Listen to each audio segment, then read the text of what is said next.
지금 전세대출의 연체가 폭증하고 있습니다. 그런데 뉴스에는 나오지 않고 있거든요.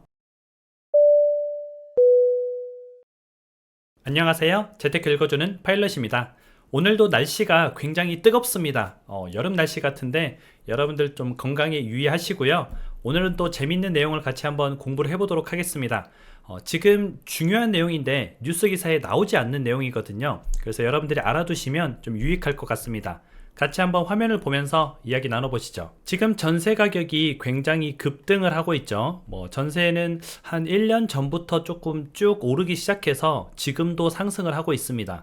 그래서 이제 세입자 분들, 집을 구하시는 분들 입장에서는 전세 가격이 너무 올라가는 것 아니야? 라는 좀 생각이 들 정도로 전세 가격이 올라가고 있는데요. 그 전세 가격 급등에 좀 가려진 전세대출 폭탄이 있습니다. 전세대출이 서민대출이거든요. 서민대출의 대표 상품인 이 전세자금 대출이 조금 문제가 발생되고 있는 거고요. 전세자금 대출 같은 경우에는 전세금의 80%까지 대출이 됩니다. 예를 들어서 내가 한 3억짜리 전세에 들어가려고 한다. 그러면 80%인 2억 4천까지는 대출이 나오는 거죠. 그러면 사람들은 이제 전세자금 대출을 받아서 본인 돈을 보태서 전세를 들어가는 그런 형국이고요. 일반 사람들 중에서 전세자금 대출을 받지 않고 자기 돈으로 100% 전세를 들어가는 사람이 10%도 채 되지 않습니다. 그러면 90%의 사람들이 전세자금 대출을 활용해서 전세에 들어가고 있구나 라는 걸 우리가 알 수가 있고요. 이렇게 하는 이유는 간단합니다. 제가 여러 번 말씀드렸지만 전세자금 대출의 이자가 굉장히 낮습니다. 지금 전세자금 대출 이자를 잘 받으면은 3% 후반도 받을 수 있거든요. 3% 후반이면은 굉장히 낮은 축에 속해요. 우리가 이제 월세 사시는 분들 있죠. 월세 사시는 분들을 전월세로 이제 전환하는 전월세 전환율이 있습니다. 그걸 계산하게 되면은 보통 4에서 6%에 달하는 월세를 내고 거주를 하시는 건데 3% 후반 또는 4%로 전세에 들어가서 살 수 있다면은 훨씬 더 이제 나가는 지출 비용을 조금 아낄 수 있게 되죠. 그래서 전세가 사람들에게 선호되는 겁니다. 이 전세자금 대출은요, 빌리는 심사 때 상환 능력을 안 봅니다. 지금은 DSR이라 그래서 자기가 얼마나 갚을 능력이 있는지 체크한 후에 대출을 해주게 되는데 DSR의 적용을 받지 않습니다. 전세자금 대출도 DSR에 넣어야 된다 이런 여론들이 많이 있었지만 여차저차해서 지금은 안 들어가고 있고요. 그러다 보니까 심사 때 상환 능력을 안 보게 되죠. 상환 능력을 안 보니까 그 사람의 능력보다 훨씬 더 많은 대출을 해주게 되는 거죠. 그게 바로 이제 위험한 부채로 전환이 되는 겁니다. 본인이 갚을 능력이 되는 또는 이자를 상환할 능력이 되는 사람한테 그만큼 빌려줘야 되는데 예를 들어서 한 200만 원 버는 사람한테 이자를 한 120만 원 정도 되는 전세자금 대출을 내주게 되면은 이 사람은 쉽게 갚을 수 있을까요? 처음에는 어찌어찌 갚죠. 그러다가 조금만 상황이 안 좋아지면은 이게 굉장히 부담스러운 금액으로 작용을 하는 겁니다.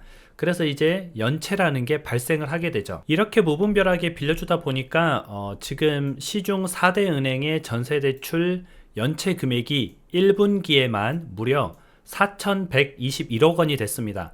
4,121억 원이 지금 갚지 못하고 있는 거죠. 1분기니까 올해가 이제 4분기 동안 있잖아요. 곱하기 4를 하면은 대략 한 1조 6천억 정도가 연체될 것으로 좀 예상이 되고 있는 거죠. 지금 그만큼 전세대출의 연체가 굉장히 심각해지고 있다. 이 연체는 전년 대비 28.7% 증가를 했습니다. 전년에는 이 정도까지는 아니었어요. 근데 불과 이제 1분기 사이에 작년 대비 1분기 사이에 30%가량 증가를 했죠. 연체 금액도 무려 919억 원이 증가가 됐습니다. 대략 1,000억 정도 늘은 거죠. 그러면 이렇게 연체가 되는 금액들은 어떻게 될까요? 연체되고 못 갚으면은 허그가 갚습니다. 이 허그가 주택도시보증공사죠. 그래서 주택도시보증공사 허그가 갚게 되는데 이게 바로 정부 기관입니다. 그럼 누구 돈으로 갚는 거예요? 바로 이제 우리의 세금으로 갚는 거죠. 은행은 고금리로 장사를 하고 대출자가 못 갚으면 세금으로 갚습니다. 은행은 뭐 이러나 저러나 이득을 보는 시스템이고요. 지금 국가에서는 이렇게 연체되는 사람들이 많을수록 경기가 좋아지지 않을수록 국고에서 손실이 나게 되는 구조로 돼 있는 거죠. 물론 이제 허그에서 보증을 해줘야 됩니다. 그래야지 뭐 전세금을 날리지 않기 때문에 서민들의 안전이 보장이 되지만 결국은 뭐 책임은 누가 져야 돼요? 빌려준 은행에서 책임을 져야 됩니다. 자기들이 이제 고금리 장사했기 때문에 자기들이 뭐 빌려준 거기 때문에 자기가 책임을 져야 되는 거죠. 돈은 누가 벌어요? 은행 이자를 국가로 주나요? 세금으로 메꾸나요? 아닙니다. 은행이 돈을 벌기 때문에 은행이 그 책임을 지는 게 맞고요.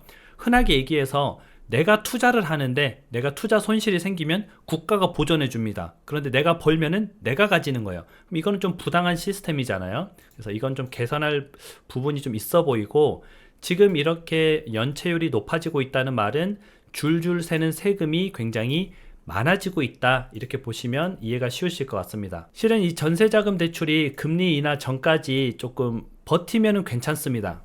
원래는 이제 금리 인하가 가장 최초에는 작년에는 올해 3월 달에 이루어질 거라고 많은 전문가들이 예상을 했어요. 그래서 전세 대출이 꾸역꾸역 버텼었는데 지금 금리 인하가 어디로 미뤄졌죠? 9월 달에 뭐 할까 말까? 뭐 지금 그런 내용이 나오고 있는데 이렇게 뒤로 미뤄지다 보니까 조금씩 연체율이 증가하게 되고 고금리로 돈을 빌렸던 전세 대출자들이 지금 갚지 못하고 있는 거죠. 근데 뭐 일단 9월 달까지 잘 버티면은 뭐 문제가 없겠죠. 근데 그게 아니라면은 굉장히 좀 큰 일이 발생할 수 있겠죠. 그래서 이제 지금 보게 되면은 지금 전세가의 상승, 전세금의 상승은 건전한 상승이 아닙니다. 이건 인플레이션이 불러온 상승이거든요. 인플레이션이 돈이 풀린다는 거죠. 돈이 풀려서 지금 전세 가격이 상승하는 것이지 집 가격이 올라가기 위한 건전한 상승이 아니라는 거죠. 이걸 빌린 사람들이 탄탄하게 잘 갚고 그러다가 이제 생각을 하는 거죠.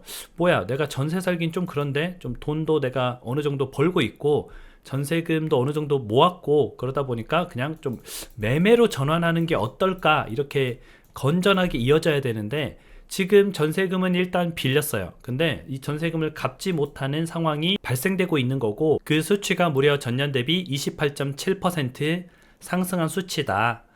그래서 이제 결국 전세가가 무너지면서 집값도 무너질 수 있습니다. 어떤 경우에? 미국이 고금리를 계속 유지하는 경우에, 고금리가 유지되는 경우에는 이런 상황이 발생할 수 있으니까 우리가 좀 알고 있으면 도움이 되겠죠. 그래서 저걸 지금 바로잡지 않으면은 폭탄을 키우는 꼴밖에 안 됩니다.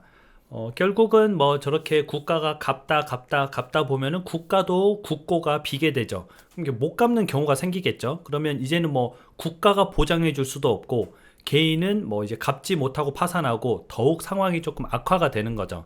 그래서 결국에는 앞에서 말한 대로 은행이 돈을 버니까 은행이 책임지는 구조로 좀 가야 되고요. 제가 전세 들어갈 때 팁을 조금 알려드리면은 몇 가지 팁이 있는데, 일단 집값의 70%가 넘어가는 전세금은 안 됩니다. 집값이 예를 들어서 뭐 3억짜리 집이에요. 그러면 70%면은 2억 1천만 원이죠. 전세금이 2억 1천만 원을 넘어가면 안 된다는 겁니다. 3억짜리 집에 전세를 2억 9천 주고 들어가면 이게 뭐가 돼요? 나중에 이게 바로 깡통 전세로 이제 바뀔 수가 있는 겁니다. 그리고 이제 선순위 대출이 있을 수도 있거든요. 뭐 은행권에서 미리 대출을 일으킨 다음에 전세를 놓는 경우도 왕왕 있는데, 그런 경우에는 내 전세금은 그 뒤에 받을 수 있습니다. 은행 대출이 먼저 갚아지고 나서 내 전세금을 받는 경우이기 때문에, 예를 들어서 경매에 넘어가면은 은행 대출이 먼저 가져가고 남은 금액을 내가 가져가는 거기 때문에, 이런 경우에는 선순위 대출 플러스 내 전세금을 더한 금액이 아까 말한 대로 70%를 넘어가면 안 됩니다. 그래서 그걸 꼭 알고 계셔야 되고요. 선순위 대출은 나보다 더 우선이다, 그렇게 생각하시면 좋습니다. 그리고 전세가 애매하다면은 반전세도 좋습니다. 예를 들어서 아까 같이 3억짜리 집인데 전세가 뭐 2억 7천이에요. 이건 좀 아닌 것 같죠? 그러면 이런 경우에는 좀 조절을 하면 되겠죠.